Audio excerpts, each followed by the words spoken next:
നമ്മുടെ കണ്ണിൽ നിസ്സാരമാണെന്ന് തോന്നുന്നത് പടച്ചവന്റെ കണ്ണിൽ അള്ളാഹുവിന്റെ അടുക്കൽ അത് വലിയ ഭീകരമാണ്. നമുക്ക് നിസ്സാരമായി തോന്നും. ഞാനൊരു ചെറിയ തിന്മയും ഒരു ചെറിയ നന്മയും രണ്ട് ഉദാഹരണം തൽക്കാലം ഞാൻ പറയുകയാണ്. ആദരവായ പ്രവാചകനും സ്വഹാബത്തും ഒരിക്കൽ ഒരു മഖ്ബറയിലൂടെ നടന്നു പോവുകയാണ്.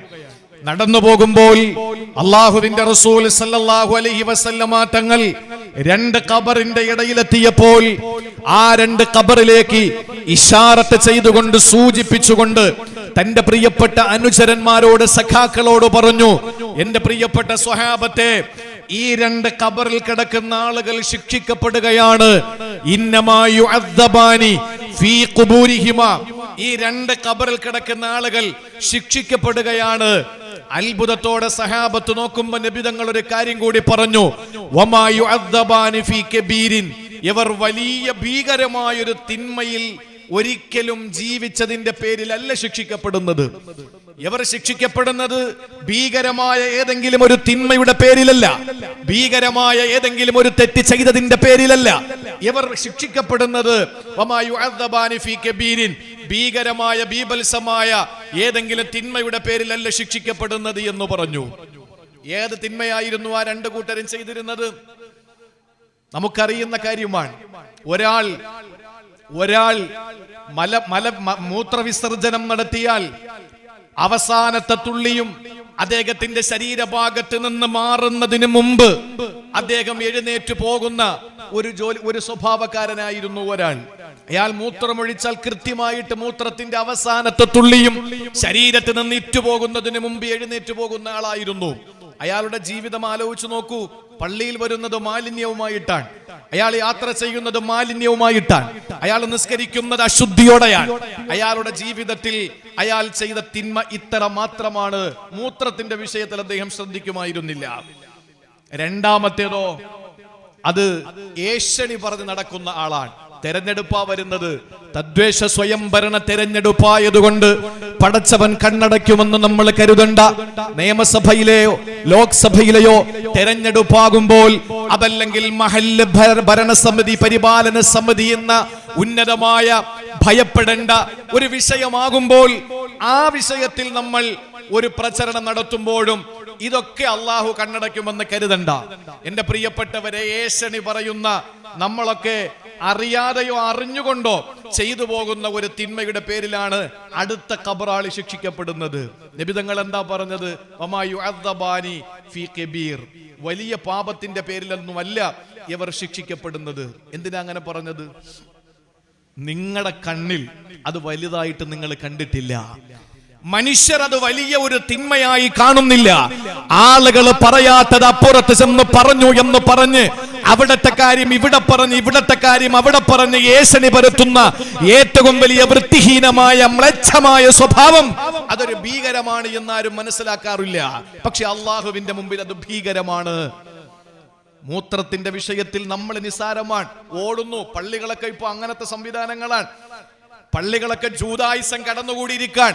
ഇത് ഞാൻ പറയുന്നത് കൊണ്ട് ഏതെങ്കിലും ഒരു പള്ളിക്കാരെ ആക്ഷേപിക്കുന്നു എന്ന് നിങ്ങൾ ആരും കരുതരുത്. ഞാൻ എന്റെ പ്രിയപ്പെട്ട സഹോദരങ്ങളോട് പറയുന്നു, നിന്ന് മൂത്രമൊഴിക്കുന്ന സംവിധാനങ്ങൾ പടച്ചതമ്പുരാന്റെ പള്ളികളിൽ എന്ന് വന്നോ അന്ന് തുടങ്ങി ഈ മുസ്ലിം ഉമ്മത്തിന്റെ അദാബ്, ഈ മുസ്ലിം ഉമ്മത്തിന്റെ വിപത്ത്. മൂത്രത്തിന്റെ വിഷയത്തിൽ നമ്മൾ നിസാരമായി കാണും, പക്ഷെ അള്ളാഹുവിനത് ഭീകരമാണ് എന്ന് ആരംഭപൂവായ നബി മുഹമ്മദ് മുസ്തഫ. ഞാൻ പറയുന്നത് എന്റെ പ്രിയപ്പെട്ടവരെ, നമുക്ക് ചെറുതായി തോന്നും, പക്ഷെ അള്ളാഹു വലുതായാ കാണുന്നത്. ഇതൊരു തിന്മയുടെ വിഷയമാണെങ്കിൽ ഒരു നന്മ കൂടി പറയട്ടെ. അള്ളാഹുവിന്റെ റസൂല് പറഞ്ഞു, കലിമത്താനി ഖഫീഫത്താനി അലൽ ലിസാൻ സഖീലത്താനി ഫിൽ മീസാൻ ഹബീബത്താനി ഇലർ റഹ്മാൻ. രണ്ട് വാചകങ്ങൾ ഞാൻ നിങ്ങൾക്ക് പഠിപ്പിച്ചു തരാം. തിരുനബി സല്ലല്ലാഹു അലൈഹി വസല്ലം തന്റെ മുന്നിൽ ജാഗ്രതയോടെ കാതോർത്തുകൊണ്ട് സാഗോദം ശ്രദ്ധിച്ചിരിക്കുന്ന സഹാബത്തിനോട് പറയുകയാണ്, കലിമത്താനി ഖഫീഫത്താനി അലൽ ലിസാൻ, നിങ്ങൾക്ക് പറയാൻ എളുപ്പമുള്ള നാവിന് വഴങ്ങുന്ന ഏത് പ്രായക്കാരനും എത്ര പ്രായം കുറഞ്ഞവനാണെങ്കിലും എത്ര പ്രായം ആധിക്യമുള്ളവനാണെങ്കിലും പറയാൻ എളുപ്പമുള്ള രണ്ട് വാചകങ്ങൾ ഞാൻ നിങ്ങൾക്ക് പറഞ്ഞു തരട്ടെയോ?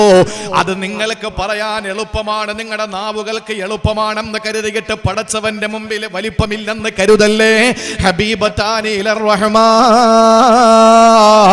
സർവാധിപതിയായ സർവലോക സംരക്ഷകനായ സർവലോക സൃഷ്ടിസ്ഥിതി സംഹാരകർത്താവായ സർവഗുണസമ്പൂർണനായ സർവാധിപതിയായ സർവജ്ഞനായ അല്ലാഹു റബ്ബുൽ ഇസ്സത്ത് അവന്റെ അടുക്കൽ ഏറ്റവും പ്രിയങ്കരമായ രണ്ട് വാചകങ്ങളാണ്. സഖീലത്താനി ഫിൽ മീസാൻ, നാളെ മീസാൻ എന്ന തുലാസിൽ ഏറ്റവും ഭാരം തൂങ്ങുന്ന രണ്ട് വാചകങ്ങളാണ്. ഏതാണെന്നറിയോ? സുബ്ഹാനല്ലാഹി വബിഹംദിഹി സുബ്ഹാനല്ലാഹിൽ അലീം. ആർക്കാ പറയാൻ പറ്റാത്തത്? പ്രായമുള്ളവനും പ്രായം ഇല്ലാത്തവനും ഒക്കെ പറയാൻ പറ്റും സുബ്ഹാനല്ലാഹി വബിഹംദിഹി സുബ്ഹാനല്ലാഹിൽ അലീം. പറയാൻ എളുപ്പമുണ്ടെന്ന് കരുതി നിങ്ങൾ ചിന്തിക്കുന്നുണ്ടോ അള്ളാഹുവിന്റെ അടുക്കൽ അത് വലിയ പുണ്യമില്ലാത്തതാണെന്ന്? മീസാനിൽ ഇത്രത്തോളം ഭാരം തൂങ്ങുന്ന വേറൊന്നുമില്ല. ഉഹദ് മലയോളം സംഭാവന കൊടുത്താലും, എത്ര വലിയ ചാരിറ്റി നടത്തിയാലും, ഏതൊക്കെ പള്ളി നിർമ്മിച്ചു കൊടുത്താലും, എന്തൊക്കെ സൽക്കർമ്മങ്ങൾ ചെയ്താലും, ഈ രണ്ട് വാചകങ്ങൾ പറയുമ്പോൾ കിട്ടുന്ന പ്രതിഫലം തുലാസിൽ വെക്കുമ്പോൾ ഉണ്ടാകുന്ന ഭാരം അത് മറ്റമലുകൾക്ക് ഉണ്ടാകില്ലെന്ന് മുഹമ്മദ് മുസ്തഫ. നമുക്ക് ചെറുതായിട്ടല്ലേ തോന്നിയത്? അള്ളാഹുവിന്റെ അടുക്കൽ വലുതാണ്. ചുരുക്കത്തിൽ ഞാൻ പറയാൻ ഒരു പ്രധാനപ്പെട്ട നമ്മുടെ ക്യാപ്ഷൻ അത് നിങ്ങളെ ഒന്ന് ഉണർത്താൻ വേണ്ടിയിട്ട് ഞാൻ പറഞ്ഞതാണ്. ഇവിടെ ബഹുമാനപ്പെട്ട ജലീൽ സാഹിബ് ഒരു കാര്യം പറഞ്ഞു. ഞാനൊരു കാര്യം കൂടി പറയാം. മെനിങ്ങാന്നൊരു യാത്ര പോകുമ്പോൾ കാറിൽ എൻ്റെ കൂടെ 2-3 പേരുണ്ട്. പുറകിലിരിക്കുന്ന ആള് ഞാൻ മുന്നിലിരിക്കുമ്പോൾ എൻ്റെ തോളത്ത് ഇങ്ങനെ കിടന്ന് സംസാരിക്കുകയാണ്. ഞാൻ പറഞ്ഞു, നീ ഒന്ന് അല്പം മാറി നിൽക്ക്, കാരണം എൻ്റെ ശരീരം പുറം വേദനിച്ചിട്ട്.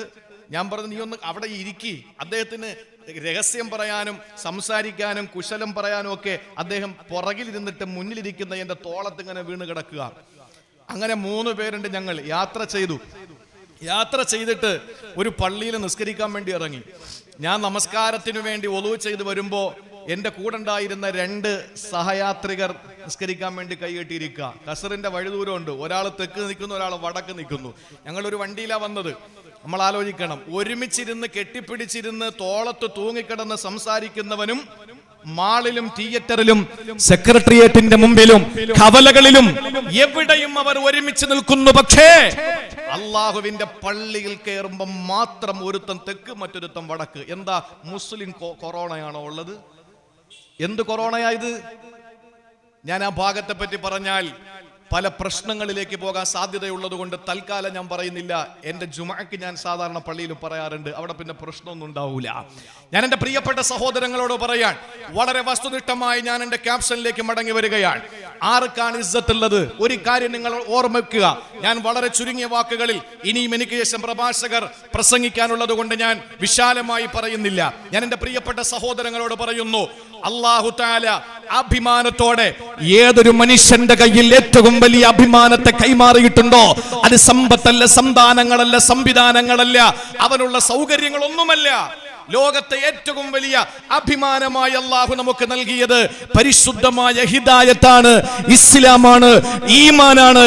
ആരുടെ മുമ്പിലും അടിയറവ് പറയാത്ത, ആരുടെ മുമ്പിലും നമ്മൾ തലകുനിക്കാത്ത അല്ലാഹു ഏറ്റവും വലിയ ഭാഗ്യമായി, അഭിമാനമായി നമുക്ക് നൽകിയിട്ടുള്ളത് ഈമാനാണ്. പണ്ട് മുസ്ലിം സമുദായത്തിന് വിളിക്കുന്ന ഒരു പേരുണ്ട്. എന്താണെന്നറിയോ?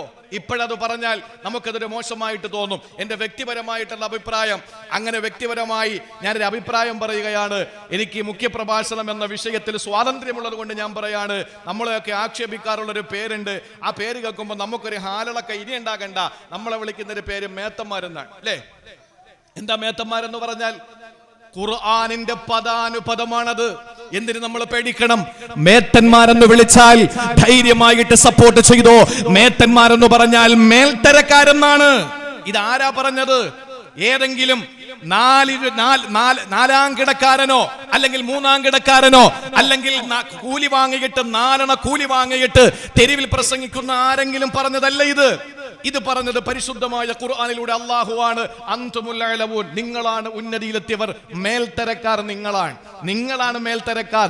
നിങ്ങൾ കഴിഞ്ഞ ലോകത്ത് വേറെ ആരുമുള്ളൂ. പക്ഷേ അത് അംഗീകരിക്കാൻ ഇവിടെ കുറെ സമൂഹം തയ്യാറാകുന്നില്ലെന്നേ ഉള്ളൂ. ഹിദായത്ത്, ഞാനൊരു സമൂഹം എന്ന് പറയുന്നത് മുസ്ലിം അമുസ്ലിം എന്ന ഒരു വേർതിരിവിന്റെ പേരിലല്ല. ഇസ്ലാമിലുള്ള ആളുകൾ തന്നെ നമുക്കറിയുമല്ലോ, ഇസ്ലാം വിശ്വാസികളായ പേരുള്ള പല ആളുകളും തന്നെ ഈ പരിശുദ്ധമായ മതത്തെ ദീനിനെ ആക്ഷേപിക്കുന്നുണ്ട്, കളിയാക്കുന്നുണ്ട്. അവർക്ക് കൃത്യമായ രീതിയിൽ ആ സമയങ്ങളിലൊക്കെ പണ്ഡിതന്മാർ വ്യക്തമായ നിലയിൽ മറുപടി കൊടുക്കുന്നുമുണ്ട്. അതിൽ അവരെ ഞാൻ നല്ല നിലയിൽ അവരെ അഭിനന്ദിക്കുകയും ചെയ്യുന്നുണ്ട്. ഞാൻ എൻ്റെ പ്രിയപ്പെട്ട സഹോദരങ്ങളോട് പറയുന്നു, ലോകത്തെ ഏറ്റവും ഉന്നതിയിലുള്ളവർ മുസ്ലിം സമുദായമാണ്. അഭിമാനം എന്ന് പറയുന്നത് ഇസ്ലാം എന്നുള്ളതാണ്. എന്തുകൊണ്ട് മറ്റുള്ളവർ അംഗീകരിക്കുന്നില്ല? അത് അസൂയയുടെ പേരിലാണ്. ഒരു ചെറിയ കാര്യം നിങ്ങൾ കേട്ടോളി. അബ്ദുല്ലാഹി ഇബ്നു സലാം എന്ന് പറയുന്ന ജൂത പണ്ഡിതൻ, അബ്ദുല്ലാഹി ഇബ്നു സലാം എന്ന് പറയുന്ന യഹൂദി പണ്ഡിതൻ, അദ്ദേഹം ഒരു ദിവസം ഹബീബായ നബി തങ്ങളുടെ മുന്നിൽ വന്നിട്ട് ചോദിച്ചു, മുഹമ്മദ് സല്ലല്ലാഹു അലൈഹി വസല്ലം, എനിക്ക് 3 സംശയമുണ്ട്. അത് നിങ്ങൾ പറഞ്ഞ് കൃത്യമായി തീർത്തു തരുമെങ്കിൽ ഞാൻ മുസ്ലിം ആകാം, ഞാൻ തയ്യാറാണ്. 3 സംശയം എനിക്കുണ്ട്. ആ സംശയം നിങ്ങൾ കൃത്യമായി എനിക്ക് പറഞ്ഞു തന്നാൽ ഞാൻ മുസ്ലിമായി കൊള്ളാമെന്ന് പറഞ്ഞു. അള്ളാഹുവിന്റെ ഹബീബ് ചോദിച്ചു, എന്താണ് 3 സംശയം? 3 സംശയം ചോദിച്ചു. അതിന് 3നും കൃത്യമായി നബി തങ്ങൾ മറുപടി കൊടുത്തു. ഇദ്ദേഹം ജൂത പണ്ഡിതനാണ്, അബ്ദുല്ലാഹി ഇബ്നു സലാം. അദ്ദേഹം വ്യക്തമായിട്ട് മറുപടി കേട്ടു. ആ സമയത്ത് പറഞ്ഞത്, സ്വദഖ്ത യാ മുഹമ്മദ്, നബിയെ അങ്ങ് സത്യം പറഞ്ഞിരിക്കാം, ഇനി ഞാൻ മുസ്ലിം ആകാൻ പോവാൻ. നിങ്ങൾ ശ്രദ്ധിച്ച് കേൾക്കണം, നിങ്ങൾ ശ്രദ്ധിച്ച് കേൾക്കണം എന്റെ പ്രിയപ്പെട്ട സഹോദരങ്ങളെ. യഹൂദി പണ്ഡിതനാണ്, ഒരു പുരോഹിതനാണ്, ജൂതന്മാർ ആദരിച്ചിരുന്ന മനുഷ്യനാണ്, ഏറ്റവും വലിയ നിപുണനാണ്. ആ മനുഷ്യൻ 3 സംശയങ്ങൾ ചോദിച്ചത് തൗറാത്തിലുള്ള സംശയങ്ങളാണ്, തൗറാത്തിലുള്ള വിഷയമാണ്. അത് പ്രവാചകനാണെങ്കിൽ മാത്രമേ ഒരാൾക്ക് പറയാൻ കഴിയൂ. അത് പറയാൻ കഴിയുമോ എന്ന് ചോദിച്ചു. 1, ഈ മക്കള് വാപ്പയുടെ അല്ലെങ്കിൽ ഉമ്മയുടെ ഒക്കെ കോലത്തിരിക്കുമല്ലോ. ചില മക്കൾ ഉമ്മയുടെ രൂപത്തിലായിരിക്കും, ചില മക്കൾ വാപ്പാടെ കോലത്തിലായിരിക്കും, അല്ലേ? അപ്പൊ ചോദിച്ചു, മുഹമ്മദേ, ചില മക്കള് വാപ്പായെ പോലെ ഇരിക്കും, ചില മക്കൾ ഉമ്മായെ പോലെ ഇരിക്കും, അതെങ്ങനാണ്? അതിന് മറുപടി കൃത്യമായിട്ട് നബി തങ്ങൾ പറഞ്ഞു കൊടുത്തു. തൽക്കാലം ഞാനിപ്പോ ഇവിടെ പറയുന്നില്ല. രണ്ടാമത്തേത്, സ്വർഗപ്രവേശനം ലഭിക്കുമ്പോ ആദ്യം കിട്ടുന്ന ഭക്ഷണം ഏതാണ്? നബി തങ്ങൾ അതിന് മറുപടി കൊടുത്തു. ലോക അവസാനത്തിന്റെ ആദ്യ അടയാളം ഏതാണ്? അതും പറഞ്ഞു കൊടുത്തു. ഇത് 3ഉം പറഞ്ഞപ്പോ പറഞ്ഞു, സ്വദഖ്ത യാ മുഹമ്മദ്, സത്യം പറഞ്ഞിരിക്കുക, ഞാനിത് അവിശ്വസിക്കുന്നു, പക്ഷേ എനിക്കൊരു റിക്വസ്റ്റ് ഉണ്ട്. നബി തങ്ങൾ ചോദിച്ചു, എന്താ? ജൂത പണ്ഡിതനാണ്, എന്താണ് നിങ്ങൾക്ക് പറയാനുള്ളത്? ഇന്നൽ യഹൂദ ഖൗമു ഫുജൂരിൻ, നബി അറിയുമല്ലോ ജൂതന്മാര് തെമ്മാടികളാണ്. അതുകൊണ്ട് ഞാൻ മുസ്ലിമായെന്നറിഞ്ഞാൽ അവരെന്നെ വല്ലാതെ ഉപദ്രവിക്കും. അതുകൊണ്ട് ഞാൻ മുസ്ലിമായെന്നുള്ള കാര്യം അവരെ തൽക്കാലം അറിയിക്കരുത് എന്ന് പറഞ്ഞ് നബി തങ്ങളോട് റിക്വസ്റ്റ് നടത്തി. അള്ളാന്റെ ഹബീബ് അബ്ദുല്ലാഹി ഇബ്നു സലാമിന്റെ തീരുമാനവും അഭിപ്രായവും അനുസരിച്ച് തന്നെ പുറകിലൊരു പ്രത്യേക റൂം റെഡിയാക്കിയിട്ട് അവിടെ താമസിപ്പിച്ചു. അദ്ദേഹത്തിന്റെ നിർദ്ദേശപ്രകാരം ജൂതന്മാരെ വിളിച്ചിട്ട് ചോദിച്ചു, നിങ്ങൾ ഇനി കേൾക്കണം. ജൂതന്മാരെ വിളിച്ചിട്ട് ചോദിച്ചു, അല്ല, അബ്ദുല്ലാഹി ഇബ്നു സലാം എങ്ങനെയാ ആള്? നിങ്ങൾക്ക് എന്ത് അഭിപ്രായമാണ് അദ്ദേഹത്തിനെ പറ്റി? ആ സമയത്ത് ജൂതന്മാർ ഏകസ്വരത്തിൽ വിളിച്ചു പറഞ്ഞു, സയ്യിദുനാ വബ്നു സയ്യിദിനാ വഖൈറുനാ വബ്നു ഖൈരിനാ വഅനു ആലിമിനാ. ഞങ്ങളുടെ നേതാവാണ്, നേതാവിന്റെ മോനാണ്, ഞങ്ങളുടെ കൂട്ടത്തിൽ ഏറ്റവും വിവരമുള്ളവനാണ്, വിവരമുള്ള ആളിന്റെ മകനാണ്, ഞങ്ങളിൽ ഏറ്റവും ശ്രേഷ്ഠനാണ്, ശ്രേഷ്ഠതയുള്ള ആളിന്റെ മോനാണ്. ഞങ്ങൾക്ക് അബ്ദുസലാം എന്ന് പറയുന്ന അബ്ദുല്ലാഹി ഇബ്നു സലാം എന്ന് പറയുന്ന നേതാവ് കഴിഞ്ഞിട്ടേ വേറെ ആരുമുള്ളൂ എന്ന് പറഞ്ഞാൽ ഞങ്ങൾ അനുസരിക്കും. അത്രത്തോളം ഞങ്ങൾക്ക് ആദരവാണ്, ബഹുമാനമാണ്. എന്ത് സംശയമുണ്ടെങ്കിലും ഞങ്ങൾക്ക് നിരൂപണം നടത്തി തരാൻ അബ്ദുല്ലാഹി ഇബ്നു സലാമിന് കഴിയൂ എന്ന് പറഞ്ഞ് പുകഴ്ത്തി പറയുമ്പോ അല്ലാഹുവിന്റെ റസൂൽ ചോദിക്കുകയാണ്, ഓ ജൂതന്മാരെ, അദ്ദേഹം ഇസ്ലാമിലേക്ക് വന്ന നിങ്ങളുടെ അഭിപ്രായം എന്താ? എന്നെ കൊണ്ട് വിശ്വസിച്ച നിങ്ങളുടെ അഭിപ്രായം നിങ്ങളൊന്ന് പറയുമോ എന്ന് ചോദിക്കുമ്പോ ജൂതന്മാരെ വിളിച്ചു പറഞ്ഞത് എന്തെന്നറിയോ? പടച്ചവൻ അദ്ദേഹത്തെ അതിൽ നിന്ന് കാത്തു രക്ഷിക്കട്ടെ. ഞങ്ങളുടെ നേതാവ്, ഞങ്ങളുടെ പണ്ഡിതൻ, ഞങ്ങളെ ഏറ്റവും ശ്രേഷ്ഠനായ മനുഷ്യന് അങ്ങനെ പിഴച്ചു പോകുന്നതിന് ഞങ്ങൾക്ക് താല്പര്യമില്ല.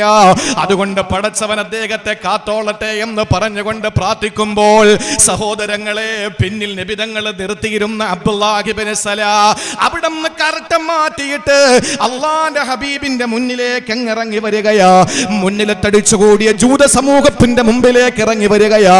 എന്നിട്ട് അബ്ദുല്ലാഹി ഇബ്നു സലാം ഉറക്കെ പറഞ്ഞതെന്തെന്നറിയോ? അശ്ഹദു അല്ലാ ഇലാഹ ഇല്ലല്ലാഹ് വഅശ്ഹദു അന്ന മുഹമ്മദർ റസൂലുള്ളാഹ്. പരിശുദ്ധമായ കലിമ പറഞ്ഞ് ഇസ്ലാം മതത്തിന്റെ പ്രവാചകനായ ഹബീബായ നബി തങ്ങളെ കൊണ്ട് വിശ്വസിക്കുന്നു എന്ന് പറഞ്ഞ് ഇന്നലെ വരെ ഈസാ നബിയെ തെറിവിളിച്ചിരുന്ന, ഇന്നലെ വരെ ഈസാ നബി ആക്ഷേപിച്ചിരുന്ന, ഇന്നലെ വരെ ഈസാ നബി വ്യഭിചാര പുത്രനാണെന്ന് വിളിച്ചു പറഞ്ഞിരുന്ന അബ്ദുല്ലാഹി ഇബ്നു സലാം, ഈസാ എന്ന് കേൾക്കുമ്പോൾ അലൈഹിസ്സലാം എന്ന് പറയുന്ന ഏറ്റവും വലിയ അഭിമാനത്തിന്റെ പ്രതീകമായി ഇസ്ലാമിക കൊണ്ട് വിശ്വസിച്ചുകൊണ്ട് അള്ളാന്റെ ഹബീബിൽ ആകട്ടനായി കൊണ്ട് കലിമ പറഞ്ഞപ്പോൾ അവിടെ തടിച്ചുകൂടിയ ജൂതന്മാരെന്താ ചെയ്തതെന്നറിയോ? സഹോദരങ്ങളെ, ജൂതന്മാരെ ചാടി എഴുന്നേറ്റുകൊണ്ട് പറഞ്ഞ ഒരു വാക്കുണ്ട്, ശർറുനാ വബ്നു ശർരിനാ ഖബീസുനാ വബ്നു ഖബീസിനാ. ഞങ്ങളുടെ നാട്ടിലെ ഏറ്റവും വൃത്തികെട്ടവനവനാണ്, ഞങ്ങളുടെ നാട്ടിലെ ഏറ്റവും വൃത്തികെട്ടവനവനാണ്, യവന്റെ വാപ്പ ഏറ്റവും നെറികെട്ടവനാണ്, വൃത്തികെട്ടവനാണ്, മോശക്കാരനാണ്, ഞങ്ങളുടെ കൂട്ടത്തിലെ ഏറ്റവും മോശക്കാരൻ ഇവനാണ്, ഇവന് വിവരം കെട്ടവനാണ്, വിവരം കെട്ടവന്റെ മകനാണ്, ഇവൻ ഈ നാട്ടിലെ ഏറ്റവും മോശക്കാരനാണെന്ന് അവര് പടിയിറങ്ങുകയാ. നിമിഷങ്ങൾ മാത്രം ബാക്കി നിൽക്കുമ്പോ സഹോദരങ്ങളെ, ഒരു മനുഷ്യനെ മോശക്കാരനായി ചിന്തിച്ചത് എന്തിന്റെ പേരിലാ? ആ അഭിമാനകരമായ മുദ്രാവാക്യമാണ് ലാ ഇലാഹ ഇല്ലല്ലാഹ് മുഹമ്മദുർ റസൂലുള്ളാഹ്. എന്നെ കേൾക്കുന്ന പ്രിയപ്പെട്ട സഹോദരങ്ങളെ, എവിടേക്കാ ഹബീബായ നബി തങ്ങൾ ക്ഷണിക്കുന്നതെന്നറിയോ? തീവ്രവാദത്തിലേക്കല്ല, ഭീകരവാദത്തിലേക്കല്ല, സ്വജനപക്ഷപാതത്തിലേക്കല്ല, വംശീയതയിലേക്കല്ല. എവിടേക്കാണ് ഹബീബ് ക്ഷണിച്ചിട്ടുള്ളത്? എവിടേക്കാണ് പ്രവാചകനെ ക്ഷണിച്ചിട്ടുള്ളത്? അല്ലാഹുവിന്റെ റസൂലിനെ പറ്റി കേട്ട് മോശം പറയാ ആരാണ് ശ്രമിച്ചിട്ടുള്ളത്? ജബ്ബാറിനെ പോലെ, ജാമിദയെ പോലെ, ഇസ്ലാമിനെ പറ്റി പുലബന്ധം പോലും ഇല്ലാത്ത നിരീശ്വരവാദ പ്രസ്ഥാനങ്ങളുടെ പ്രതീകങ്ങൾ മാത്രമാ അല്ലാഹുവിന്റെ ഹബീബിനെ പറ്റിയിട്ട് മോശം പറഞ്ഞിട്ടുള്ളത്. നല്ല വിവരമുള്ള ചിന്തകന്മാര്, ബുദ്ധിജീവികൾ, വിജയിഷുകൾ, അതുപോലെ രാഷ്ട്രീയ വിചക്ഷണന്മാർ അല്ലാഹുവിന്റെ റസൂലിനെ പറ്റിയിട്ട് മനോഹരമായി പ്രതിപാദിക്കുമ്പോ വാചാലമാകുമ്പോ എന്നെ കേൾക്കുന്ന എന്റെ പ്രിയപ്പെട്ട സുമ്മത്തിനോട്, സഹോദരിമാരോട്, സഹോദരങ്ങളോട് പറയാനുള്ളത്, അല്ലാഹുവിന്റെ ഹബീബ് ക്ഷണിച്ചത് എവിടേക്കെന്നറിയോ? പ്രിയപ്പെട്ട പെങ്ങളെ, അല്ലാഹുവിന്റെ റസൂല് എവിടേക്കാ ക്ഷണിച്ചത്? എന്നെ കേൾക്കുന്ന എന്റെ ഹൈന്ദവ സഹോദരങ്ങളോട്, ക്രൈസ്തവ സഹോദരങ്ങളോട്, എന്നെ ഇതിലൂ നേരിട്ട് കാണുകയും നേരിട്ട് കേൾക്കുകയും ചെയ്യുന്നതിനപ്പുറത്ത് ഇതിൽ ലൈവിലൂടെ കണ്ടുകൊണ്ടിരിക്കുന്ന പ്രിയപ്പെട്ട സഹോദരങ്ങളോട്, സഹോദരിമാരോട് പറയുകയാണ്, അല്ലാഹുവിന്റെ ഹബീബ് നമ്മളെ എവിടേക്കാ ക്ഷണിച്ചതെന്നറിയോ? ഇവിടുത്തെ അൽ ജന്നത്തിന്റെ പ്രിയപ്പെട്ട മക്കൾ ക്യാപ്ഷൻ വെച്ചിരിക്കുന്നത് അതാണ്. അഭിമാനത്തിലേക്കാണ് അല്ലാഹുവിന്റെ ഹബീബ് ക്ഷണിച്ചത്. ഏതഭിമാനമാണ്? അല്ലാഹുവിന്റെ വിശുദ്ധ ഖുർആനിൽ അല്ലാഹ് പറഞ്ഞിട്ടില്ലേ? പരിശുദ്ധമായ ജുമുഅ ദിവസത്തിന്റെ ഇശാ, രാവിന്റെ ഇശാ നിസ്കാരത്തിൽ നമ്മൾ കേൾക്കുമല്ലോ, 3 വർഷക്കാലം ഞാൻ ഈ കരമന ജുമുഅത്ത് പള്ളിയിൽ വേഴവും വെള്ളിയും ഞാൻ ജോലി നോക്കുമ്പോ പ്രിയപ്പെട്ടവരെ, ഇശാ നമസ്കാരത്തിൽ വ്യാഴാഴ്ച നമ്മൾ കേട്ടിട്ടുള്ളത്, വ്യാഴാഴ്ച നമ്മൾ ഓതിയിട്ടുള്ളത് സൂറത്തുൽ മുനാഫിഖൂൻ എന്ന് പറയുന്ന അധ്യായത്തിലൂടെ അള്ളാഹുവിന്റെ വിശുദ്ധമായ കലാ ലോകത്തോട് വിളിച്ചു പറയുന്നത്, അള്ളാഹുവിന്റെ ഭൂമിയിൽ ആരാണ് അഭിമാനത്തോടെ ജീവിക്കുന്നതെന്നറിയോ? ആർക്കാ അള്ളാഹു അഭിമാനം എന്ന വികാരം കൊടുത്തതെന്നറിയോ? വലില്ലാഹിൽ ഇസ്സത്തു വലി റസൂലിഹി വലിൽ മുഅ്മിനീൻ വലാകിന്നൽ മുനാഫിഖീന ലാ യഅലമൂൻ. ഇത് പറയുന്നത് ഖുർആനാ, ഇത് പറയുന്നത് ഖുർആനാ. ഒരു വരിക്ക് പോലും, ഒരു വള്ളിക്ക് പോലും, ഒരു പുള്ളിക്ക് പോലും ഒരു വ്യത്യാസം വരുത്താൻ കഴിയാത്ത, ആരെക്കൊണ്ടും മാറ്റി എഴുതാൻ കഴിയാത്ത ഇന്ത്യയുടെ പരിശുദ്ധമായ ഇന്ത്യ മഹാരാജ്യത്തിന്റെ എത്ര പ്രാവശ്യമാണ് ഭരണഘടന തിരുത്തി എഴുതിയിട്ടുള്ളത്. ഇന്ന് അധികാരത്തിന്റെ ഉത്തുംഗ സോപാനത്തിലിരിക്കുന്നവർ തിരുത്തി എഴുതിക്കൊണ്ടിരിക്കുകയല്ലേ? നാളെ തിരുത്തി എഴുതൂലേ? അർദ്ധരാത്രി 12 മണിക്കല്ലേ പലതും എഴുതി കുറിച്ചുകൊണ്ടിരിക്കുന്നത്. ഇന്നേ വരെ ഒരു വള്ളിക്ക് പുള്ളിക്ക് വ്യത്യാസം വരാൻ കഴിയാത്ത നിലയിൽ ഏകനായ സർവാധിപതിയായ അല്ലാഹുവിന്റെ കലാമായ വിശുദ്ധ ഖുർആൻ ലോകത്തോട് വിളിച്ചു പറയുമ്പോൾ, ആരൊക്കെ എന്തു പറഞ്ഞാലും ഈ ആകാശത്തിന്റെ ചുവട്ടിൽ, ഭൂമിയുടെ മുകളിൽ അഭിമാനത്തോടെ ജീവിക്കുന്നത് അല്ലാഹു പരിചയപ്പെടുത്തിയ കൂട്ടര് മാത്രമേ ഉള്ളൂ. അല്ലാഹു പറയുന്നു, വലില്ലാഹിൽ ഇസ്സത്തു വലി റസൂലിഹി. ആർക്കാണ് അഭിമാനമെന്നറിയോ? അല്ലാഹുവിന് മാത്രമാണ്. വലി റസൂലിഹി, ആ അല്ലാഹുവിൽ നിന്ന് ഒരു ചെറിയ റിസാലത്തിലൂടെ, ഒരു ഭീകരമായ റിസാലത്തിലൂടെ, ബീഭത്സമായ റിസാലത്തിലൂടെ, ആർക്കും വിശദീകരിക്കാൻ കഴിയാത്ത റിസാലത്തിലൂടെ ഹബീബായ നബി തങ്ങൾക്കും ആ ഇസ്സത്ത് അല്ലാഹു കൊടുത്തിരിക്കുകയാ. അല്ലാഹുവിന്റെ ഹബീബ് ഇസ്സത്തുള്ള മനുഷ്യനാണ്. ആ പ്രവാചകനെ വിശ്വസിച്ചതിലൂടെ ലോകത്തുള്ള വിശ്വാസി സമൂഹത്തിനും അല്ലാഹു കൊടുത്തിരിക്കുകയാണ് വലിൽ മുഅ്മിനീ. ഇവിടെ അഭിമാനമാർക്ക, ഇവിടെ അന്തസ്സാർക്ക, ഇവിടെ ഇസ്സത്താർക്ക, ഇവിടെ ആഭിജാത്യമാർക്ക, അത് അല്ലാഹുവിനാണ്. അവന്റെ ദൂതൻ റിസാലത്തിലൂടെയാണ്. അല്ലാഹുവിന്റെ ഹബീബിനെ കൊണ്ട് വിശ്വസിച്ച സാധുക്കളായ നമ്മളുണ്ടല്ലോ, ഇപ്പരെന്തെങ്കിലും ചതച്ചരക്കപ്പെടുന്നവര്, മറ്റ് സമുദായ, മറ്റ് സംസ്ഥാനങ്ങളിൽ ചതച്ചരക്കപ്പെടുന്നവര്, പോത്തിന്റെയും പശുവിന്റെയും പേരിൽ ചതച്ചരക്കപ്പെടുന്നവര്, അവരെ എല്ലാവരെയും ആരൊക്കെ ചവിട്ടിയരച്ചാലും ഇന്നും നമ്മൾ കണ്ടല്ലോ മൂത്രമൊഴിച്ചതിന്റെ പേരിൽ തല്ലിക്കൊന്നിരിക്കുകയാ. ആലോചിക്കണേ സഹോദരങ്ങളെ, ഇങ്ങനെയൊക്കെ എന്തൊക്കെ പ്രശ്നങ്ങൾ ഉണ്ടാക്കിയാലും, എവിടെയെല്ലാം തീവ്രവാദികളെന്ന് വിളിച്ചാലും, എവിടെയെല്ലാം എന്തൊക്കെ പേരിട്ട് വിളിച്ചാലും, ഒന്നോർക്കണേ, അഭിമാനമാർക്കാണ്? വലിൽ മുഅ്മിനീൻ, വിശ്വാസികൾക്കുമാണ്. പക്ഷെ ആരറിയുന്നില്ല. വലാകിന്നൽ മുനാഫിഖീന ലാ യഅലമൂ, കപട വിശ്വാസികൾക്കത് തിരിയൂല. അല്ലാഹുവിനും റസൂലിനും വിശ്വാസികൾക്കുമുള്ള ഇസ്സത്ത് ലോകത്ത് മുഅ്മിനീങ്ങൾക്കല്ലാതെ മനസ്സിലാകൂല. എന്റെ പ്രിയപ്പെട്ട സഹോദരങ്ങളെ, അതുകൊണ്ട് ഇസ്സത്തോടെ ജീവിക്കുക, അഭിമാനത്തോടെ ജീവിക്കുക. നിങ്ങളെ ക്ഷണിക്കുന്നത് അതിലേക്കാണ്. വൈക്കം മുഹമ്മദ് ബഷീറിന്റെ മുമ്പിൽ മലയാളികൾക്ക് മറക്കാൻ കഴിയില്ല. വൈക്കം മുഹമ്മദ് ബഷീറിന്റെ മുന്നിൽ ഒരു സിനിമാ സംവിധായകൻ വന്നു. ഇസ്ലാമിനെ പറ്റി ഇങ്ങനെ വാചാലമായി വൈക്കം മുഹമ്മദ് ബഷീർ പറഞ്ഞുകൊണ്ടിരിക്കുമ്പോൾ അയാൾ ചോദിച്ചു, ഞാൻ മുസ്ലിം ആകട്ടെ എന്ന് ചോദിച്ചപ്പോ ബഷീർ എന്താ മറുപടി പറഞ്ഞെന്നറിയോ? നോ വേക്കൻസി, സീറ്റ് തീർന്നു പോയി, വേക്കൻസി ഇല്ല. ഇസ്ലാമിനെ പറ്റി വാചാലമാകുന്ന വൈക്കം മുഹമ്മദ് ബഷീറിന്റെ മുഖത്ത് നോക്കിയിട്ട് ഞാനും ഇസ്ലാമിലേക്ക് വരട്ടെ എന്ന് ചോദിച്ചപ്പോ അദ്ദേഹം പറഞ്ഞു, ഇല്ല, ഇവിടെ വേക്കൻസി ഇല്ല. എന്ന് പറഞ്ഞാൽ എന്താ കാര്യം? മതം മാറുക എന്ന് പറയുന്നത് അങ്ങോട്ടും ഇങ്ങോട്ടും എന്തെങ്കിലുമൊക്കെ മാറ്റങ്ങൾ വരുത്തിയാൽ കാര്യമില്ല, അല്ലേ? ഇപ്പൊ തൊലാഖിന്റെ വിവാഹത്തിന്റെ വിഷയത്തിൽ 3 തീരുമാനം കൊണ്ടുവന്നിരിക്കുന്നത്. ഒന്ന് മുത്തലാഖ്, മറ്റൊന്ന് നിങ്ങളൊന്ന് ആലോചിച്ച് നോക്കി. ഞാൻ കരമന ജോലി നോക്കിയെങ്കിലും ഞായറാഴ്ചകളിൽ ഇല്ലാത്തത് കൊണ്ട് കല്യാണങ്ങളിൽ ഞാൻ പങ്കെടുത്തിട്ടില്ല. വളരെ വിരളമായ വ്യാഴാഴ്ചകളിൽ നടക്കുന്ന നിക്കാഹുകളിൽ മാത്രമേ പങ്കെടുക്കാൻ കഴിഞ്ഞിട്ടുള്ളൂ. നിക്കാഹ് 21 വയസ്സ് വേണമെന്നാ പറയുന്നത്. ഇതെത്ര മണ്ടത്തരമാണെന്നും നിങ്ങൾക്ക് മനസ്സിലാക്കാൻ ഒറ്റ കാര്യം ഞാൻ പറയാം. എൻ്റെ മകളുടെ നിക്കാഹ് വന്നു, നിയമം വന്നു, 21 വയസ്സായാലേ അവര് വിവാഹം നടത്താവൂ എന്നൊരു നിയമം വന്നാൽ, ഞാനൊന്ന് ചോദിക്കട്ടെ, എൻ്റെ മകളെ നിക്കാഹ് നടത്തിയാൽ ആ നിക്കാഹ് നടത്തുന്നത് ഞാനും കെട്ടാൻ പോകുന്ന ചെക്കനും 2 സാക്ഷികളുണ്ടെങ്കിൽ ഇസ്ലാമിൽ നിക്കാഹ് റെഡിയായി. അതിനുശേഷം അവർ ഒരുമിച്ച് ജീവിച്ചാൽ ഇന്ത്യയിൽ അങ്ങനൊരു നിയമമുണ്ടോ? ഇപ്പൊ ഞാനിവിടെ പ്രസംഗിച്ചോണ്ട് നിൽക്കുമ്പോ, നിങ്ങൾ കേട്ടുകൊണ്ട് നിൽക്കുമ്പോ, ഈ കുഞ്ചാലും മൂട്, ചരിത്രങ്ങൾ ഉറങ്ങിക്കിടക്കുന്ന കുഞ്ചാലും മൂട്ടിലൂടെ ഒരുത്തൻ നമ്മൾ ഈ ഇരിക്കുന്ന എന്റെയോ നിങ്ങളെ ആരെങ്കിലും കെട്ടിയോളെ ബൈക്കിന്റെ പുറകിൽ വെച്ചുകൊണ്ട് പോയി, ഞാൻ ഇവിടെ നിന്നുകൊണ്ട് പ്രസംഗിക്ക, എന്റെ കെട്ടിയോളെ ഒരുത്തൻ ബൈക്കിൽ വെച്ചുകൊണ്ട് പോവാ, ഞാൻ ആരോടാ പരാതിപ്പെടുക? ഇന്ത്യയുടെ നിയമം അനുസരിച്ച് പരാതിപ്പെട്ടിട്ടൊന്നും കാര്യമില്ല. അവള് പറയാണ്, എൻ്റെ സ്വന്തം ഇഷ്ടപ്രകാരം ഞാൻ പോയതെന്ന് പറഞ്ഞാൽ ഒന്നും ചെയ്യാനില്ല. കെട്ടിക്കാത്ത പെണ്ണിന്റെ അവസ്ഥ അത് തന്നെ. ഒരു ചെറുപ്പക്കാരോടൊപ്പം കറങ്ങിയതിന്റെ പേരിൽ ഒരിക്കലും ഇവിടെ അറസ്റ്റ് ചെയ്യാനോ ഇവിടെ നിയമങ്ങളൊന്നുമില്ല. ഇനി അവര് ശാരീരിക ബന്ധത്തിൽ ഗർഭിണിയായ ഒരു കുഞ്ഞുണ്ടായാൽ ആ പെണ്ണ് പറയുന്നു, എന്റെ ഇഷ്ടപ്രകാരമാണെങ്കിൽ ഒന്നും ചെയ്യാനില്ല. ഇതിനൊക്കെ നിയമങ്ങൾ എടുത്ത് കളഞ്ഞിട്ട് സദാചാര ലംഘനങ്ങൾ നടത്തിക്കൊണ്ടിരിക്കുമ്പോ മാന്യമായിട്ട് 21 വയസ്സായ ഒരു പെൺകുട്ടിയെ വിവാഹം കഴിപ്പിച്ച് അയക്കുന്നതിന് 21 വയസ്സ് വേണമെന്ന് പറയുന്നത് എന്തിന്റെ പേരിലെന്നറിയോ? എന്തിന്റെ പേരിലാ? മുസ്ലിം സമുദായത്തെ മാത്രം ലക്ഷ്യമാക്കിയിട്ടാണ്. 1000 വട്ടം പറയാൻ കഴിയും. മുസ്ലിം സമുദായത്തിന്റെ പെൺകുട്ടികൾ 16, 17, 18, 19 ഒക്കെ വയസ്സിൽ വിവാഹം കഴിപ്പിച്ചയക്കുന്നു.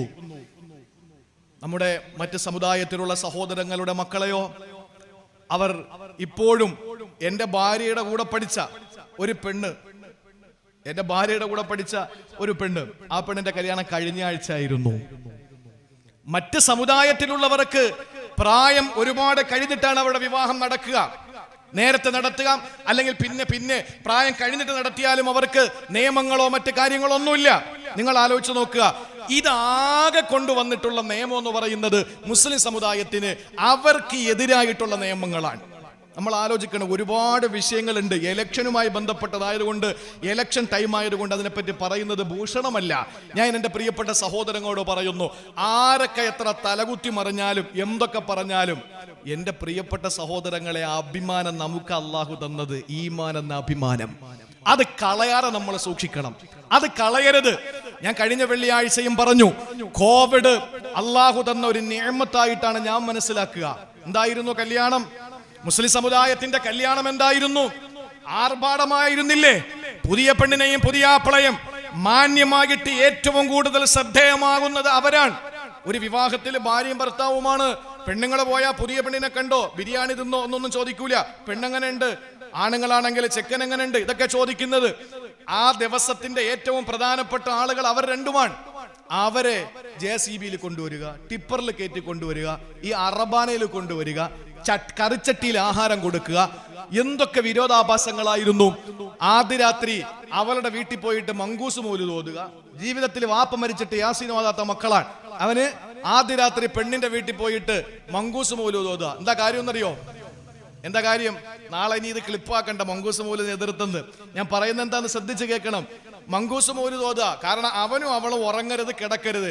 ഇവൻ അവിടെ ഇരുന്ന് മങ്കൂസ് മൗലിദ് ഓതുക. ഇങ്ങനെയൊക്കെ ചെയ്യുന്ന മോശമായ അവസ്ഥകൾ പോട്ടെ, അതൊക്കെ നമുക്ക് തമാശയായിട്ട് എടുക്കാം. പിന്നെ അതിനെ പ്രോത്സാഹിപ്പിക്കുന്നതല്ല. നമുക്ക് ചിലപ്പോൾ അതൊക്കെ സന്തോഷത്തിന് വേണ്ടിയിട്ടാണെന്ന് പറഞ്ഞ് നമുക്ക് എന്തെങ്കിലുമൊക്കെ നമുക്ക് അഡ്ജസ്റ്റ്മെന്റുകൾ നമുക്കതിൽ വെക്കാം. പക്ഷേ ഗുരുതരമായ അവസ്ഥ എന്ന് പറയുന്നത് കല്യാണങ്ങളിൽ നടക്കുന്ന ബൊഫേ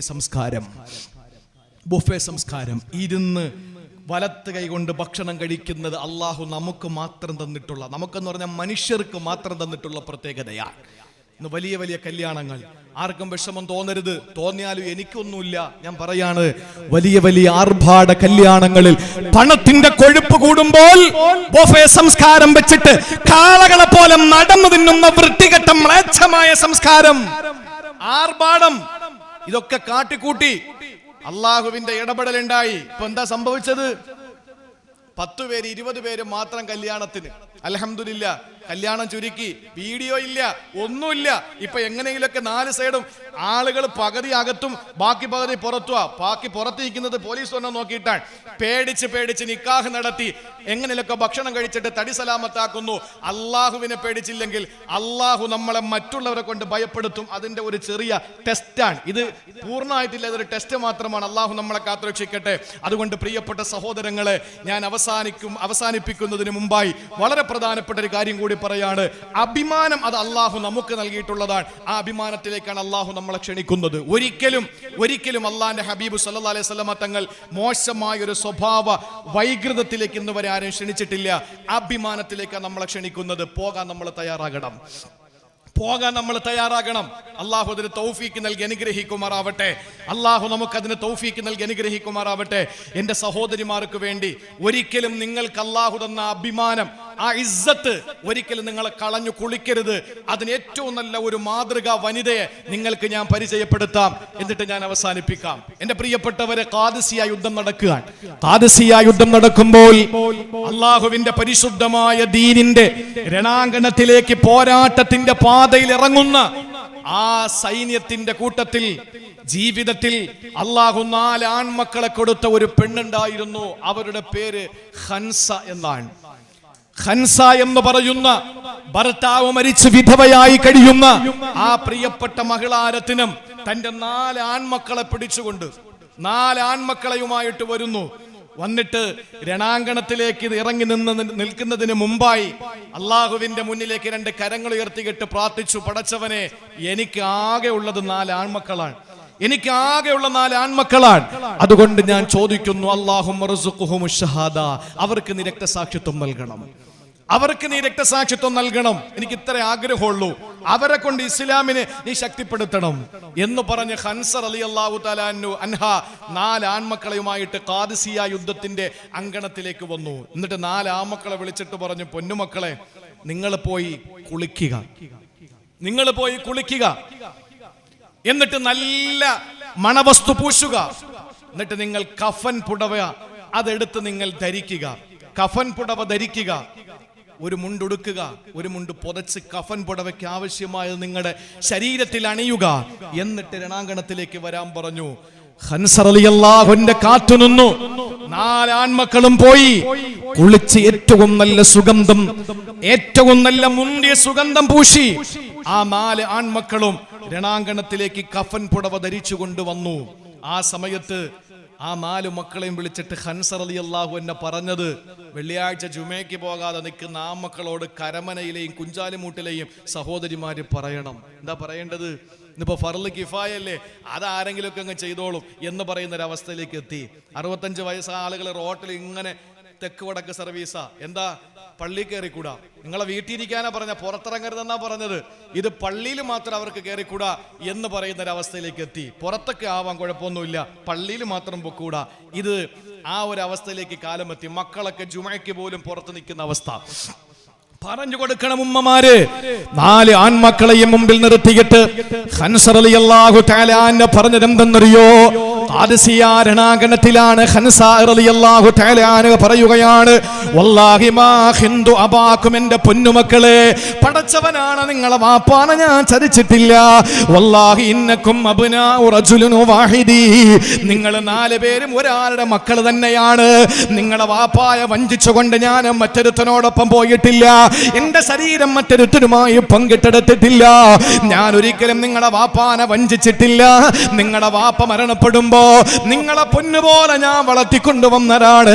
നിങ്ങൾ 4 ഒരേ വാപ്പയുടെ മക്കൾ തന്നെയാണ്. പൊന്നുമക്കളെ, ഈ ഉമ്മ ആഗ്രഹിക്കുന്നത് ഇന്നി അഹ്തസിബുകും ഇൻദല്ലാഹി യൗമൽ അക്ബർ, നാളെ പരലോകത്ത് നിങ്ങൾ ഉപകരിക്കണമെന്ന് ഈ ഉമ്മാക്ക് വലിയ ആഗ്രഹമുണ്ട്. അതുകൊണ്ട് ഫൈദാ തൈതും, നിങ്ങൾ രണാങ്കണത്തിലേക്ക് ചെന്ന് കഴിഞ്ഞാൽ ഇതാരോടാണ് പറയുന്നത്?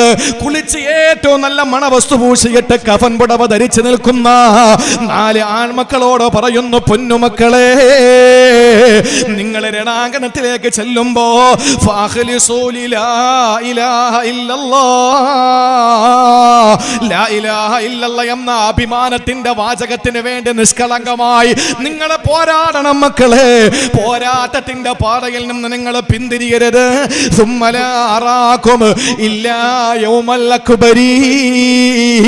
ഈ ഉമ്മയിന് നിങ്ങളെ ഈ ദുനിയാവിൽ വെച്ച് കാണല്ല മക്കളെ. എന്റെ മുന്നിൽ നിങ്ങൾ വരല്ലേ. നിങ്ങൾ ധീരമായി രക്തസാക്ഷിത്വം ഭരിച്ചിട്ടല്ലാതെ നിങ്ങൾ എന്റെ മുന്നിലേക്ക് വരല്ലേ എന്ന് പറഞ്ഞ ഖൻസർ റളിയല്ലാഹു തആല അൻഹ, നിങ്ങൾക്കറിയുമോ, മരണവാർത്ത അറിയുന്നു. രണാങ്കണത്തിൽ 4 മക്കളും രക്തസാക്ഷിയായെന്ന വിവരം അറിയുമ്പോ ഖൻസർ റളിയല്ലാഹു തആല ചിരിക്കുകയാണ്. ഖൻസർ റളിയല്ലാഹു അൻഹയുടെ ചിരി കണ്ടപ്പോൾ ആളുകൾ ചോദിച്ചു, എന്തേ മക്കൾ മരിച്ചപ്പോ ചിരിക്കുകയാണോ? പിന്നെ ഞാൻ ചിരിക്കാതെയോ? എനിക്ക് അല്ലാഹു തന്ന പദവി നിങ്ങൾക്കറിയില്ലേ? എന്നിട്ട് അവിടെ നിന്ന് പ്രഖ്യാപിക്കുകയാണ്, അൽഹംദുലില്ലാഹ് അല്ലദീ റഫഅ മൻസിലതി ബിശഹാദതി അബ്നാഇ അല്ലാഹുമ്മ ജഅൽഹും ഇൻദക യൗമ ലാ യൻഫഉ മാലുൻ വലാ ബനൂ ഇല്ലാ മൻ അത്തല്ലാഹ ബിഖൽബിൻ സലീം. അല്ലാഹുവേ, പടച്ചവനെ, എന്റെ മക്കളെ രക്തസാക്ഷിത്വം നൽകി എന്നെ ആദരിച്ച അല്ലാഹ്, രക്തസാക്ഷികളുടെ ഉമ്മയാണെന്ന അഭിമാനം എനിക്കുണ്ട് പടച്ചവനെ, അഭിമാനം എനിക്കുണ്ട് പടച്ചവനെ. അതൊരു വല്ലാത്ത അഭിമാനമാണ്, അത് വല്ലാത്ത അഭിമാനമാണ്. ഒരു മുസ്ലിം ഡോക്ടറല്ലേ ഇന്ത്യ രാജ്യത്തിന് വേണ്ടിയിട്ട് പോരാട്ട ഭൂമിയിലും മരണപ്പെട്ട ജവാന് വേണ്ടിയിട്ട് ആ ജവാന്റെ അമ്മയ്ക്ക് രോഗം വന്ന് ആശുപത്രിയിൽ കൊണ്ടുവന്ന് ചികിത്സിക്കുന്നു. ആ അമ്മയ്ക്ക് രോഗം ഭേദമാകുന്നു. അങ്ങനെ അമ്മയ്ക്ക് രോഗം ഭേദമായപ്പോ അവിടെ ചെന്നിട്ട് ചോദിച്ചു ഡോക്ടറോട്, കാശെത്രയായി? ആശുപത്രിയല്ലേ, കാശെത്രയാ എന്ന് ചോദിച്ചപ്പോൾ എന്റെ സഹോദരങ്ങളെ തലയിൽ തൊപ്പി തൊപ്പിവെച്ച നമസ്കാര തഴമ്പ് നെറ്റിത്തടത്തിലില്ല. പരിശുദ്ധമായ ഇസ്ലാമിന്റെ അനുയായിയായ ഡോക്ടർ എന്താ പറഞ്ഞത്? ഇന്ത്യ രാജ്യത്തിന് വേണ്ടി പെടഞ്ഞു വീണു മരിച്ച ധീര ജവാന്റെ അമ്മയല്ലേ നിങ്ങൾ? അമ്മയല്ലേ നിങ്ങൾ? നിങ്ങളുടെ നെറ്റിത്തടത്തിൽ നിങ്ങളെ കാണുന്നത് ഞാൻ കാണുന്ന ചന്ദനക്കുറിയാണ്. എന്റെ നെറ്റിത്തടത്തിൽ ഞാൻ നിങ്ങളെ കാണുന്നത് നിസ്കാര തഴമ്പാണ്. ഞാൻ ഡോക്ടറാണ്, നിങ്ങളുടെ രോഗിയാണ്. നിങ്ങളുടെ രോഗമേ ശമനം വന്നല്ലോ, അതിന് കൂലിയെ പറയുമെന്ന് നിങ്ങൾ ചോദിച്ചല്ലോ. ഞാൻ നിങ്ങളോട് ഒന്ന് ചോദിക്കുകയാണ്, കൂലിയായിട്ട് ഇന്ത്യക്ക് വേണ്ടി മരിച്ച ധീര ജവാന്റെ പ്രിയപ്പെട്ട അമ്മയെന്ന നിങ്ങളോട് എനിക്ക് കൂലിയായി ചോദിക്കാനുള്ളത് ഒന്നേ ഒന്ന് മാത്രമാണ്. അങ്ങയുടെ നെറ്റിത്തടത്തിൽ ഞാനൊന്ന് ചുംബിച്ചോട്ടോ, അങ്ങയുടെ നെറ്റിത്തടത്തിൽ ഞാനൊന്ന് ചുംബിച്ചോട്ടെ. ഇതാരാണ് പറയുന്നത്? നാടനീളെ മുസ്ലിമീങ്ങൾ വർഗീയവാദികളാണെന്ന് പറയുന്ന കോമരങ്ങൾക്ക്, എംബോക്കികൾക്ക് ഇത് വല്ലതും അറിയോ? അള്ളാഹുവിന്റെ ദീനിൽ വിശ്വസിക്കുന്ന ഒരാൾ ഈ രാജ്യത്തിന് വേണ്ടി പെടഞ്ഞു വീണു മരിച്ച ധീര ജവാന്റെ അമ്മയുടെ കുങ്കുമം തേച്ചിരിക്കുന്ന നെറ്റിത്തടത്തിൽ ചുംബനമാണ് എനിക്ക് വേണ്ടത്. അതാണ് ഞാൻ ചികിത്സിച്ചത്. ഇത് എനിക്ക് നിങ്ങൾ തരുന്ന കൂലി എന്ന് പറഞ്ഞ ആ പ്രിയപ്പെട്ട അനുയായി അള്ളാഹുവിന്റെ പരിശുദ്ധമായ അഭിമാന വാചകത്തിന്റെ അനുയായി ആയതുകൊണ്ട്, ലാ ഇലാഹ ഇല്ലല്ലാഹ് എന്ന വിശുദ്ധമായ അഭിമാനത്തിന്റെ വാചകത്തിന്റെ അനുയായി ആയതുകൊണ്ട് ഇത് കാണാതെ പോകുന്ന ഈ രാജ്യത്ത് എന്റെ പ്രിയപ്പെട്ടവരെ നിങ്ങൾ ചിന്തിക്കണേ. ഹൻസ റളിയല്ലാഹു തആല അൻഹ 4 മക്കളുടെ രക്തസാക്ഷിത്വം മറിഞ്ഞ് ചിരിച്ചതെന്തെന്ന് ചോദിക്കുമ്പോ, എനിക്ക് അല്ലാഹു തന്ന ഭാഗ്യമാണ് രക്തസാക്ഷികളുടെ മാതാവെന്ന പരിഗണന എനിക്ക് വേണ്ടത്. എന്റെ പടച്ചവനെ, അല്ലാഹുമ്മ ജഅൽഹും ഇൻദക, നിന്റെ അടുക്കൽ ആ 4 മക്കളെയും നീ വെക്കണം പടച്ചോനെ. എനിക്ക് ഉപകരിക്കണം എപ്പോഴെന്നറിയോ? യൗമലാ യൻഫഉ മാലുൻ വലാ ബനൂൻ ഇല്ലാ മൻ അത്തല്ലാഹ ബിഖൽബിൻ സലീം. സന്താനങ്ങൾ സമ്പാദ്യം ഉപകരിക്കാത്ത ഭീകരമായ മഹ്ശറ വനസഭയിൽ ഒരു ചാൻമുകളിൽ കപ്പിച്ചൊലിച്ച് നിൽക്കുന്ന അരുണന്റെ കിരണമേറ്റുകൊണ്ട് ചെമ്പ് തറ താപം കൊണ്ട് വിറയ്ക്കുന്ന മഹ്ശറ, ആ മഹ്ശറയിൽ എനിക്ക് ഉപകരിക്കാൻ വേണ്ടിയിട്ട് ഞാൻ നേരത്തെ നിനക്ക് തന്നിരിക്കുകയാണ് റബ്ബേ. അള്ളാഹുവിന് വേണ്ടിയിട്ട് 4 മക്കളെ കൊടുത്ത ബീവി ഹൻസ റളിയല്ലാഹു അൻഹമാരായി മാറണം. അഭിമാനമാണ് അള്ളാഹു നമുക്ക് നൽകിയത്, അഭിമാനമാണ്. തൊപ്പി വെക്കുക എന്ന് പറയുന്നത് അഭിമാനമാണ്. നിസ്കാരത്തഴമ്പ് നെറ്റിത്തടത്തിൽ വരുന്നത് അഭിമാനമാണ്. കണ്ണങ്കാലിന് മുകളിൽ മുണ്ടെടുക്കുന്നത് അഭിമാനമാണ്. ഈ പള്ളിയുടെ മിനാരത്തിൽ നിന്ന് ബാങ്ക് മുഴങ്ങി കേൾക്കുന്നത് അഭിമാനമാണ്. 5 നേരം സൃഷ്ടാവായ സർവശക്തനായ റബ്ബിന്റെ മുമ്പിൽ ഏറ്റവും ഇസ്സത്തിന്റെ, അഭിമാനത്തിന്റെ, ആദരവിന്റെ, ആരുടെ മുമ്പിലും കുനിക്കാത്ത ശിരസ് നിലത്തു വെച്ചിട്ട് പൃഷ്ഠഭാഗം അതിനേക്കാൾ ഉയരത്തിൽ വെച്ചിട്ട് സുബ്ഹാന റബ്ബിയൽ അഅ്ലാ വബിഹംദിഹി, ഉന്നതൻ നീ മാത്രമാണെന്ന് വിളിച്ചു പറയുന്ന സുജൂദ് ചെയ്യുന്നത് അഭിമാനമാണ്. ഈ അഭിമാനം കളഞ്ഞു കുളിക്കരുത്. നമ്മൾ മുറുകെ പിടിക്കണം അഭിമാനം. അതിന്റെ പേരിൽ പെടഞ്ഞു മരിച്ചാൽ യമൻ പണ്ഡിതനായ താവൂസ് എന്നവർ, യമനിലെ പണ്ഡിതനായ താവൂസ് എന്നവർ പരിശുദ്ധ ഉംറ നിർവഹിച്ച് മത്താഫിൽ തവാഫ് ചെയ്ത് പൂർത്തീകരിച്ച് പരിശുദ്ധമായ മഖാം ഇബ്രാഹിമിന്റെ പിന്നിൽ 2 റക്അത്ത് സുന്നത്ത് നിസ്കരിച്ചിട്ട് ഇങ്ങനെ മത്താഫിൽ ഇരിക്കുമ്പോൾ കുതിരയുടെ കുളമ്പടി ശബ്ദം കേൾക്കുകയാണ്. തിരിഞ്ഞു നോക്കുമ്പോൾ ഹജ്ജാജ് ഇബ്നു യൂസുഫ് കടന്നു വരുന്നു. ഭരണാധികാരി, അക്രമകാരിയാണ്. അദ്ദേഹം കടന്നു വന്നു. അദ്ദേഹം വന്ന് തവാഫ് പൂർത്തിയാക്കിയിട്ട് അദ്ദേഹവും മത്താഫിൽ ഇരുന്നു. 4 ഭാഗത്തും പട്ടാളക്കാര്. ആ മനുഷ്യൻ ഇങ്ങനെ നോക്കി നിൽക്കുമ്പോ, യമൻ പണ്ഡിതനായ താവൂസ് എന്നവർ നോക്കി നിൽക്കുമ്പോ, യമൻകാരനായ സാധാരണക്കാരനായ ഒരു കറുത്ത മനുഷ്യൻ, അയാൾ ഇങ്ങനെ തവാഫ് ചെയ്ത് കൊണ്ടുവരുന്നതിനിടയിൽ അദ്ദേഹത്തിന്റെ ശരീരത്തിൽ എവിടെയോ ഉണ്ടായിരുന്ന ഒരു കുന്തം, അദ്ദേഹം അവരൊക്കെ യാത്ര ചെയ്യുമ്പോൾ അതൊക്കെ കരുതുന്നവരാണല്ലോ, ആ കുന്തം ഹജ്ജാജ് ഇബ്നു യൂസുഫിന്റെ ശരീരത്തിൽ വീണു. ഇനി എന്താ നടക്കാൻ പോകുന്നതെന്ന് മനസ്സിലായില്ലേ? ഹജ്ജാജ് ഇബ്നു യൂസുഫിന്റെ 1,24,000 പണ്ഡിതന്മാരെ ക്രൂരമായിട്ട് കൊന്നൊടുക്കിയ, ജനിച്ചപ്പോ തന്നെ തൊട്ടുകൊടുത്തത് ഹജ്ജാജ് ഇബ്നു യൂസുഫിന് ആടിനറുത്തിട്ടതിന്റെ രക്തമായിരുന്നു തൊട്ടുകൊടുത്തത്. അന്ന് തുടങ്ങിയതാ രക്തത്തോടുള്ള കൂറ്. ഹജ്ജാജ് ഇബ്നു യൂസുഫ് ചാടി എഴുന്നേറ്റ് ചോദിച്ചു, നീ എവിടത്തുകാരനാടാ? ആ പാവപ്പെട്ട മനുഷ്യൻ പറഞ്ഞു, ഞാൻ യമനിൽ നിന്ന് വന്നതാ. യമനിന്റെ ഭരണാധികാരി എങ്ങനുണ്ട്? ആരായിരുന്നു? ഹജ്ജാജ് ഇബ്നു യൂസുഫിന്റെ അനുജനായിരുന്നു മുഹമ്മദ് ഇബ്നു യൂസുഫ്. ചോദിച്ചു, എങ്ങനെയുണ്ട് യമന്റെ ഭരണാധികാരി, എങ്ങനെയുണ്ട്? ആ സമയത്ത് ആ മനുഷ്യൻ പറഞ്ഞ മറുപടി എന്തെന്നറിയോ? ആ മനുഷ്യൻ ഉടനെ ഹജ്ജാജ് ബിൻ യൂസുഫിന്റെ മുഖത്ത് നോക്കിയിട്ട് പറഞ്ഞു, ഇന്നഹു സമീനും ബത്തീനുൻ, അയാൾ നല്ല തടിച്ചു കൊടുത്ത ഒരു കൊടവയറനാണല്ലോ, എനിക്കറിയാലോ എന്ന് പറഞ്ഞു. ഹജ്ജാജ് ബിൻ യൂസുഫ് ചോദിച്ചു, ഞാൻ അദ്ദേഹത്തിന്റെ ആകാര സൗട്ടവുമല്ല ചോദിച്ചത്, അയാളുടെ നീതിയെ പറ്റിയാ ചോദിച്ചത്. എന്താ അദ്ദേഹത്തിന്റെ നീതി? കാര്യങ്ങളൊക്കെ ദാഹത്തായിട്ട് പോകുന്നുണ്ടോ എന്ന് ചോദിച്ചു. ഹജ്ജാജ് ബിൻ യൂസുഫിനോട് ഈ പാവപ്പെട്ട മനുഷ്യൻ പറഞ്ഞു, ഇന്നഹു ലാലിമുൻ ഗശൂബുൻ, ഇയാളെ പോലെ അക്രമിയും ഇയാളെ പോലെ മനുഷ്യത്വമില്ലാത്ത ലോകത്ത് വേറെ ആരും കണ്ടിട്ടില്ല. ഹജ്ജാജ് ബിൻ യൂസുഫിന് ദേഷ്യം ഒന്ന് ചോദിച്ചു, എന്റെ സഹോദരനാണെന്ന് നിനക്കറിഞ്ഞൂടെ? ആ സമയത്ത് എന്താ മനുഷ്യൻ പറഞ്ഞെന്നറിയോ? എടോ ഹജ്ജാജ്, നീ നിന്റെ അനിയനെ കൊണ്ട് അന്തസ് നടിക്കുന്നതിനേക്കാൾ എന്റെ പടച്ചവന്റെ വിഷയത്തിൽ ഞാൻ അഭിമാനിക്കുന്നവനാ, ഞാൻ എന്റെ അള്ളാഹുവിന്റെ പേരിൽ അഭിമാനിക്കുന്നവനാന്ന് പറഞ്ഞു. താവൂസ് എന്ന പണ്ഡിതൻ രേഖപ്പെടുത്തുകയാണ്, വല്ലാഹി മാ ബഖിയത്ത് ശഅറത്തും ഫി റഅസി ഇല്ലാ ഖാമത്ത് മിൻ ഹാദിഹിൽ കലിമ, പടച്ചോനാണ് എൻ്റെ ശരീരത്തിൽ ഒരു രോമവും ഇല്ല ഖാമത്ത്, അത് എഴുന്നേറ്റ് നിൽക്കാതെ ഇല്ല എന്ന് പറഞ്ഞാൽ രോമം എവിടെയൊക്കെ ഉണ്ടോ ഈ താവൂസ് എന്ന പണ്ഡിതന്റെ ശരീരത്തിലെ മുഴുവൻ രോമവും എഴുന്നേറ്റ് നിന്നു. മിൻ ഹാദിഹിൽ കലിമത്തി, ആ പാവപ്പെട്ട മനുഷ്യൻ പറഞ്ഞ വാക്കുകൊണ്ട് എന്താ പറഞ്ഞത്? എൻ്റെ പടച്ചവനെ കൊണ്ട് ഞാൻ അഭിമാനിക്കുകയാണ്.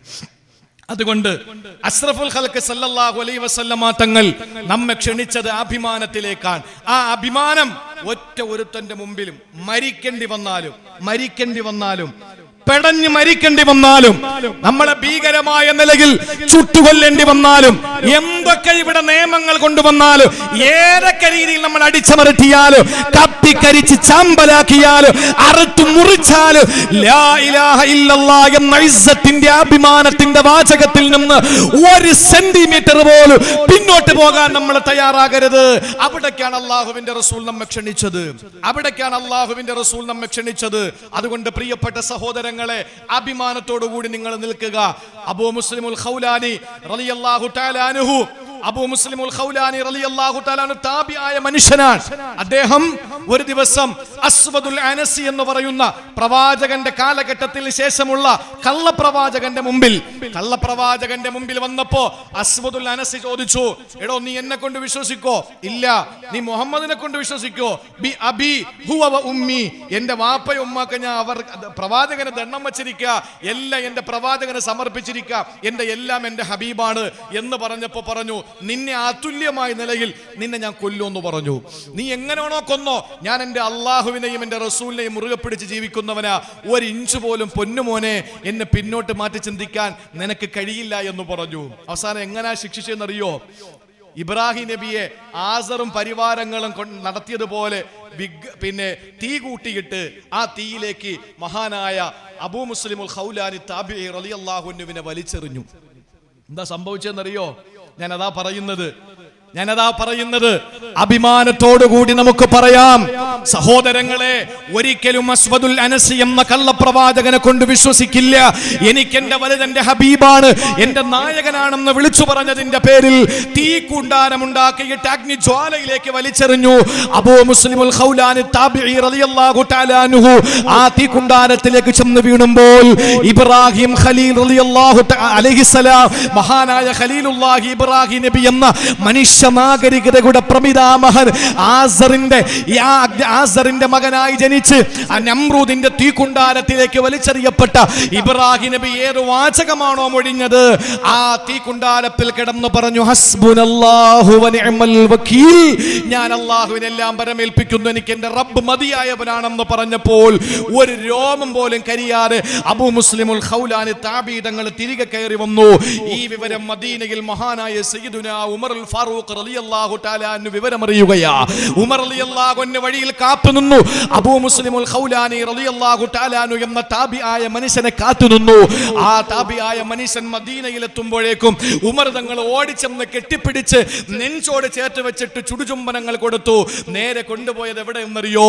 അബൂബക്കർ സിദ്ദീഖ് റളിയല്ലാഹു തആല അൻഹു ഭരണം നടത്തിക്കൊണ്ടിരിക്കുന്ന മദീനയിൽ അബൂബക്കർ തങ്ങൾ എന്ന ഭരണാധികാരിയുടെയും ഉമറുൽ ഫാറൂഖ് എന്ന് പറയുന്ന ധീരനായ ഇസ്ലാമിന്റെ രണ്ടാമത്തെ ഖലീഫയുടെയും ഇടയിൽ മഹാനായ അബൂ മുസ്ലിം അൽ ഖൗലാനി താബി തങ്ങളെ ചേർത്തിരുത്തിയിട്ട് പറഞ്ഞിരുന്നെന്നറിയോ?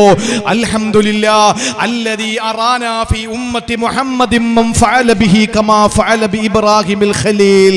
ഇബ്രാഹിം നബിയെ, അല്ലാഹുവേ ഇബ്രാഹിം നബിയെ അഗ്നികുണ്ഡാരത്തിൽ നിന്ന്, നമ്രൂദിന്റെ അഗ്നികുണ്ഡാരത്തിൽ നിന്ന് രക്ഷപ്പെടുത്തിയതുപോലെ ഈ ഉമ്മത്തു മുഹമ്മദിന് നീ ഒരു സമ്മാനം തന്നു ഇബ്രാഹിമായി. ആ ഇബ്രാഹിമിനെയാണ് ഞങ്ങൾ ചേർത്തിരുത്തിയിരിക്കുന്നത് എന്ന് പറഞ്ഞ് രണ്ടുപേരുടെയും ഇടയിലിരിക്കുന്ന അബൂ മുസ്ലിം അൽ ഖൗലാനിയുടെ മുഖത്ത് നോക്കിയിട്ട് ഈ ഉമ്മത്തിലെ ഇബ്രാഹിം നബിയാണെന്ന് വാക്ക് പറഞ്ഞ മഹാനായ ഉമറുൽ ഫാറൂഖ് റളിയല്ലാഹു തആല അൻഹു ചേർത്ത് നിർത്തി ചുംബനം കൊടുത്തത് ഒരു ഇഞ്ച് പോലും പിന്നോട്ട് മാറാത്തതിന്റെ പേരിലാണ്. അഭിമാനത്തോടുകൂടി എൻ്റെ പ്രിയപ്പെട്ട സഹോദരങ്ങളെ നമുക്ക് പറയാൻ കഴിയും, നമ്മുടെ ഹബീബ് ക്ഷണിക്കുന്നത് അഭിമാനത്തിലേക്കാ. നമസ്കാരം ലഹരിയാക്ക്. കോവിഡ് വരും പോകും, തീർന്നെന്നാ നമ്മൾ കരുതിയത്. ഇന്നിപ്പോ എണ്ണം കുറവ് കാണിക്കുന്നു, നാളെ എണ്ണം കൂടിക്കാണിക്കുന്നതോ നമുക്കറിയില്ല. ഏതായിരുന്നാലും നാളെ കൂടുന്നു, ഇന്ന് കുറയുന്നു, മറ്റന്നാ കുറയുന്നു, വീണ്ടും കൂടുന്നു. കൂടട്ടെ കുറയട്ടെ, നമുക്കതുമല്ല ഒരു പ്രശ്നമല്ല. നമുക്ക് വലുത് സ്വത്വബോധമാണ്, നമുക്ക് വേണ്ടത് ഇസ്സത്താണ്. ആ ഇസ്സത്തിലേക്ക് നമ്മളെ ക്ഷണിച്ച് നമ്മളെ പരിശുദ്ധമായ സ്വർഗത്തിന്റെ മുന്നിൽ കൊണ്ട് നിർത്തിയിരിക്കുന്നു നമ്മുടെ ഹബീബിന്റെ കൈത്തട്ടിയിട്ട് ഞാൻ പാത്രത്തിൽ വിളക്ക് വെച്ച് പാത്രത്തിലെ വെള്ളത്തിലേക്ക് വിളക്കിന്റെ വെട്ടത്തിൽ ആ എണ്ണ വിളക്കിന്റെ വെട്ടം കണ്ടിട്ട് പാറി വരുന്ന പ്രാണികൾ ആ എണ്ണയിലേക്കും ആ വെള്ളത്തിലേക്കും വീഴുന്നത് പോലെ നിങ്ങൾ ഓടിച്ചെന്ന് നരകത്തിൽ വീഴാൻ പോകുന്നു. ഞാൻ നിങ്ങളുടെ അരയ്ക്ക് പിടിച്ചിട്ട് രക്ഷപ്പെടുത്തുന്നു എന്ന് പറഞ്ഞ ഹബീബ് സല്ലല്ലാഹു അലൈഹി വസല്ലം അതുപോലെ നമ്മളെ രക്ഷപ്പെടുത്തി കൊണ്ടുവന്ന് നിർത്തിയിരിക്കുകയാണ്. അള്ളാന്റെ ഹബീബ് വിളിച്ചത് അഭിമാനത്തിലേക്കാ. ആ അഭിമാനം നമുക്ക് അള്ളാഹു തന്നു, ആദരിച്ചു. അതൊരിക്കലും നഷ്ടപ്പെടുത്തി കളയരുത്. അങ്ങനെ കളയാതെ മരിക്കുന്നത് വരെ കാത്തു സൂക്ഷിക്കാൻ സർവശക്തനായ അല്ലാഹു റബ്ബുൽ ഇസ്സത്ത് തൗഫീക്ക് നൽകട്ടെ എന്ന് ആത്മാർത്ഥമായ ദുആ ചെയ്തുകൊണ്ട് എൻ്റെ വാക്കുകൾ ഞാൻ അവസാനിപ്പിക്കുന്നു.